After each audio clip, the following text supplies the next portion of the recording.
Hey everybody, Shelby Campbell here, running for Michigan's 13th Congressional District as an independent candidate, which covers most of Wayne County in Michigan.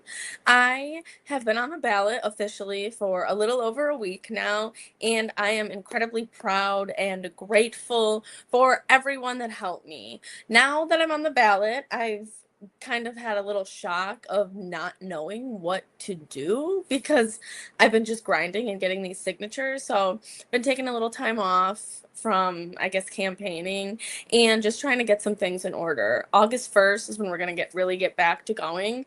But I just wanted to try to do little videos at the end of every week and talk about the things that I have done as a candidate. All right, so this week I attended a forum and Mary Waters was there and Donovan McKinney. He had to leave a little early, but I'm trying to see exactly what the forum was on. I know it was for reproductive justice. Let's see. I'm trying to be a cool person where I don't get nervous when I don't have all the answers.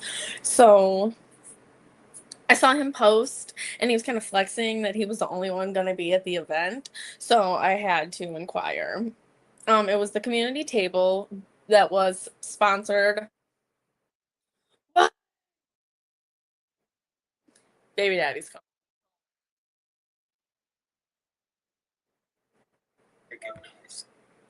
Hello. Yeah, we're about to be there. Okay, you're going to send him up? You coming up or no? Yeah, I'm gonna give him a quick little bath. Okay. Or do you have like towels and stuff for them? Yeah. Alright, can you just get the water ready? Yeah. All right. We co-parent. Let me go handle this shit again. All right, so the event was hosted by the Michigan Chamber for Reproductive Justice and the Motor City Doula Association. And it was supposed to be questions that were focused on abortion and how, as a federal official, you are going to help within these communities. And it was fun. I always like seeing Donovan, even though he is the competition, and then Mary Waters, her and her assistant, or some, I don't know who it was, they gave me a ride home. So I laugh when people say I can't get along with anybody. It's like, it's just politics, and they know that. They're really in the game. I just jumped into it. So I rode the bus there. Yeah. And it was a good time, and I really appreciate them inviting me. Um, so did what I normally do. I hang out with my kids during the week. I babysat one of my friend's kids, and we were teaching him how to swim. Um, I submitted a motion to the court to extend the time to respond. So during all my chaos of getting my signatures, I had a response that was due and I missed it. And if I wouldn't have gone to law school, I would just been like, oh, I'm screwed. So I submitted my motion to the opposing counsel, that's the Federal Election Commission and the United States government, and I asked them if I could extend the due date until I believe August 10th. So they didn't oppose my motion and I have more time. So education is key, guys. Education is key because I would have freaked out if I didn't know that. I went to Haraz in Corktown and oh my God, their cloud matcha, so good. So good. I need to show everybody. Where is it? Look at that. Beautiful mango. I don't even know, but it was so delicious. It's so pretty in there. In the bathrooms. Had to take some selfies. Um, I took my dogs to the dog park. There's so many parks in Detroit, and I saw people complaining about like, oh, investing into parks, like where are these kids gonna sleep? And yeah, but you have to start somewhere. Focus on the kids. That's all I care about. As long as you're focusing on the kids. Wow. And then I went to the Chinatown block party. I wasn't there that long, and the father of my children, he went with my kids and they went and saw the exhibit, and it discussed how factory workers, I believe it was white men, hung a Chinese man because they were saying that they were going to take their jobs. It's just disgusting. The history of what white people have done out of fear. Just straight up fear. Irrational. Let me see when this was. Yeah.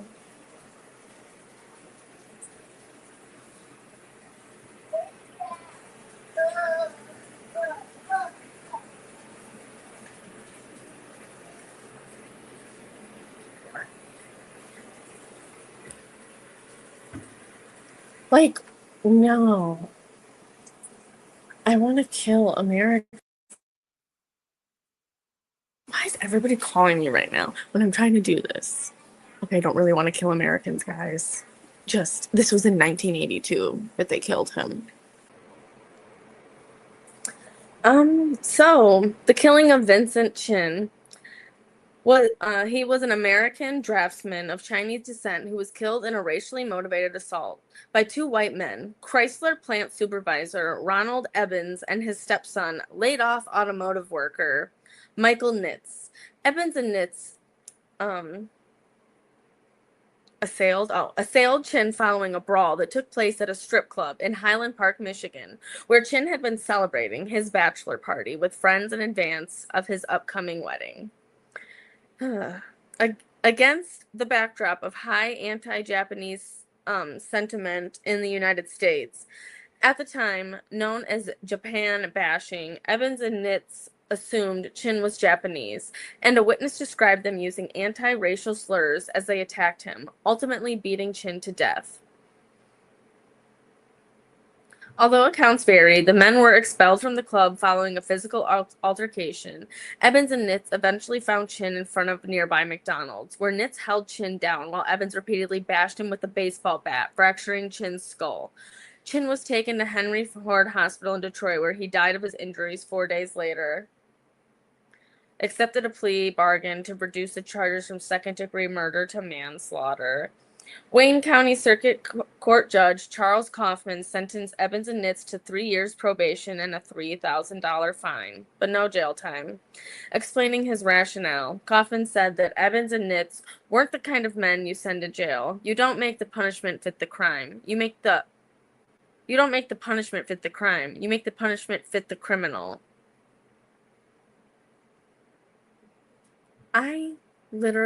It's because I said so. That is what our judicial system is based off of. And I hate it.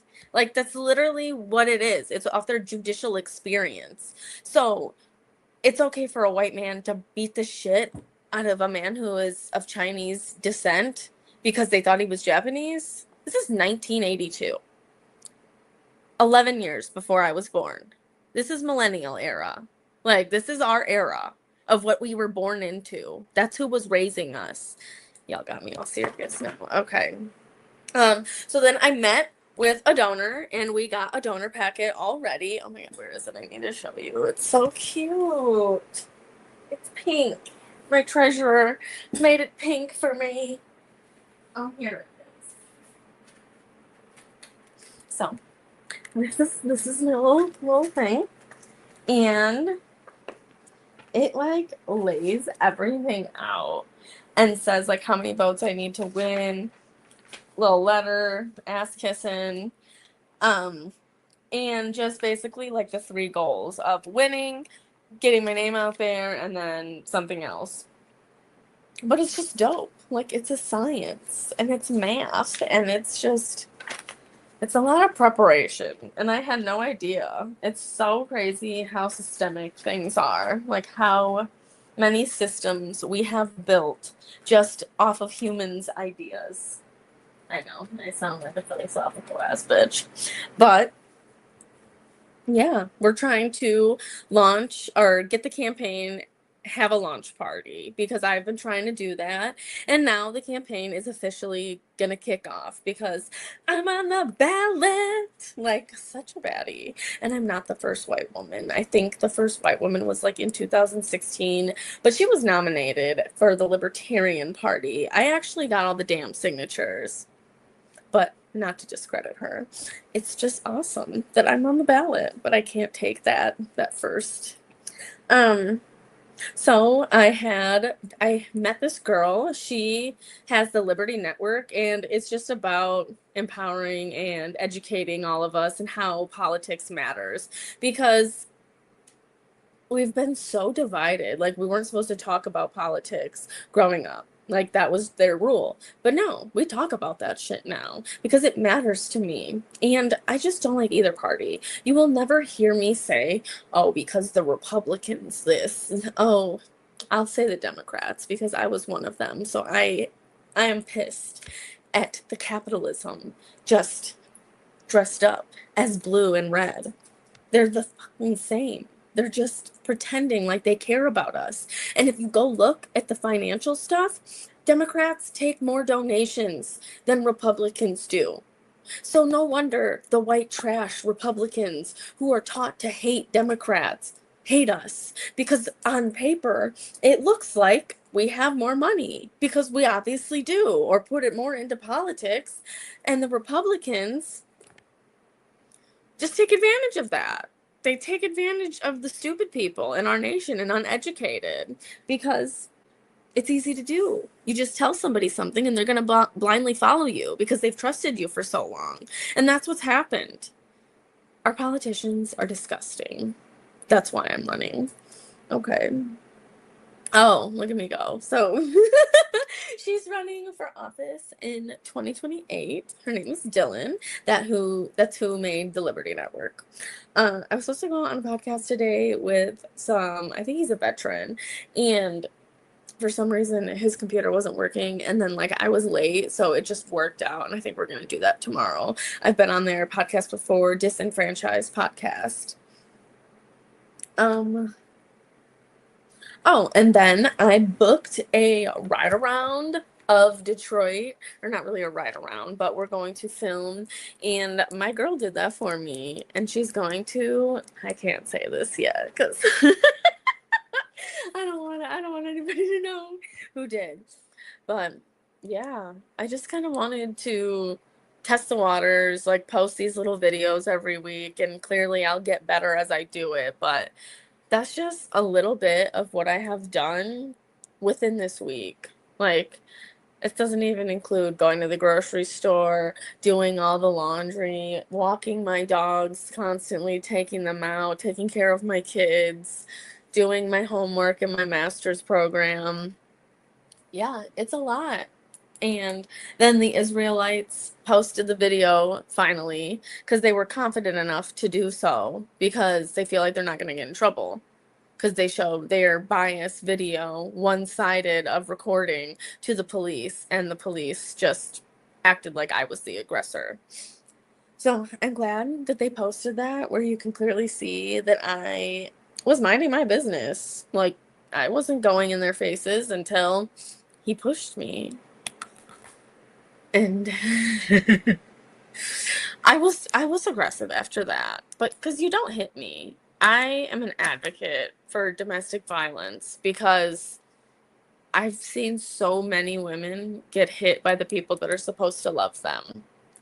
And it's really triggering because I witnessed a lot of it as a kid and I couldn't do anything to stop it. But now I can because I'm an adult. I might not be able to physically do a lot, but I got a big ass mouth. I can talk some shit. I will get that man off of you because I will just. So, yeah, it's just a disgusting, misogynistic world that we live in, and men don't get that we hate them as a system, not as like individuals, and they hate us as individuals. I had this man I met on the internet. He was like 47. My dad is 53. Okay. We're at the bar and somebody was like, oh, you guys gonna, you together? And I was like, fuck no. I was like, he's almost as old as my dad. And like, we've been hanging out and like, it was never like that. And then he got mad about some money and he's supposed to be getting funds tomorrow to pay him back for the work that he did. And instead of just patiently waiting till tomorrow, he decides to send me a demand letter stating that I pay him the money that is owed to him for helping me, which he's supposed to get the money tomorrow. Like literally, that's what it's been established this entire week. So he sent me a demand letter saying that I have to pay him by August 4th. I'm gonna pay him tomorrow because I stick to my word. But if I was a petty bitch, I wouldn't pay him until August 4th. Like, this man got so offended because of how I said men react emotionally. And then he just proves my point. Like, it's supposed to be tomorrow. I don't know. It's unfortunate that men that age and that generation just can't control themselves. And, like, guys, you know it. You know that men have been in charge. So whose fault has it been? Like, I don't see how people can blame women. White women definitely left black women behind. I will give black women that when they say that about white women. But I just can't stand white men. It's just as a system. And you guys have been taught to be privileged. Like, I could go on about this. Let me eat some Oreo. Like, I grew up in a predominantly white area where it was all white boys. There was like 4 black kids in my school. Marlon Taylor, James Graham, Reed Williams, Carlos Hendricks, Terrence Ross. It's like, see, I can remember this because there weren't that fucking many.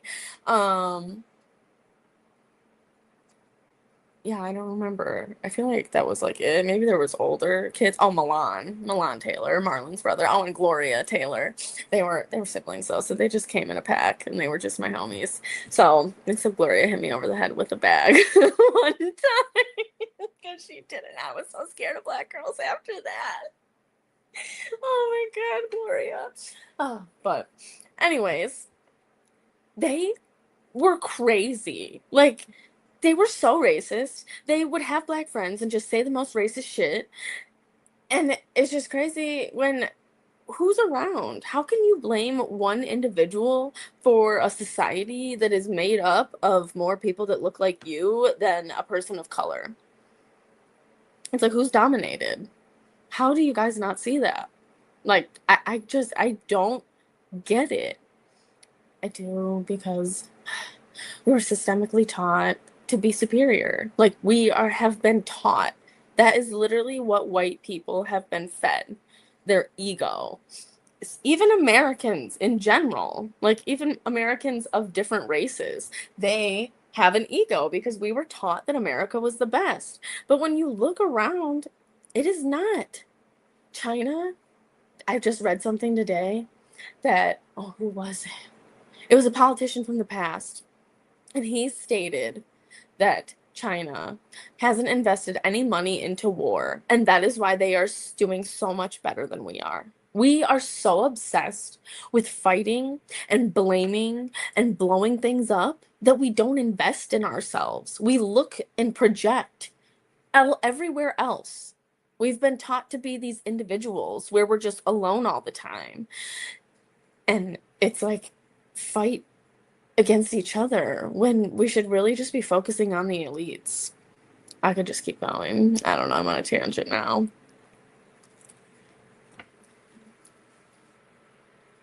White people, do better. That's how I'm going to end this. Like this bitch. Like, how you do this to me, J.K. Rowling? How you be transphobic? Like, I read your biography when I was in 7th grade. You left an abusive relationship and you started writing Harry Potter on a train, on a napkin. And then you just hate trans people when you were in an abusive relationship. Like you've had to struggle and get somewhere in life. I don't know. It just sucks when all the people you looked up to become your rivals and you don't like anything that they stand for or that they portray themselves to be. But really, they're making secret deals in the dark. Now I'm back to politics.